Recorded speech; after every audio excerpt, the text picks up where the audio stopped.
Naganapan na naman. Hindi na ako pumasok kasi sabi naman ni ma'am, pwede naman daw hindi pumasok.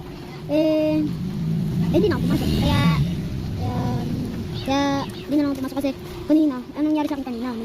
Diba, nagising ako 6:20. Tapos, yun nandun ako, papunta na ako sa room namin. Bigla akong nawala ng gana. Hanggang ngayon sa pag-uwi ko. Ay, kanina, kasi 12:48 na. Hindi na pumasok kasi wala akong gana. Tapos kanina, mag-ano pa kami yung pumipila ko. Tapos, bigla ako pinagtawan ng mga kaklase ko.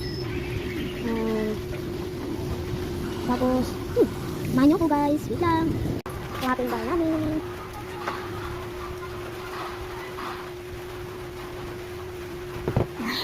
Wait lang.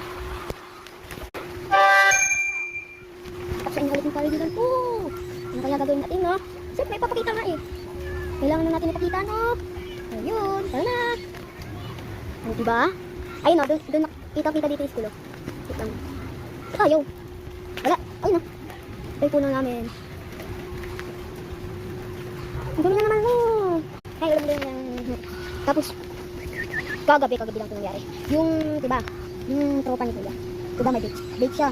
Kuya ni GR. May bake siya. Tapos, nilagay niya sa bilid. Biglang nawala. Tapos meron siya sabi ni ng tropa ni Ajay. Kay Boy. Uy, bigay mo na yan.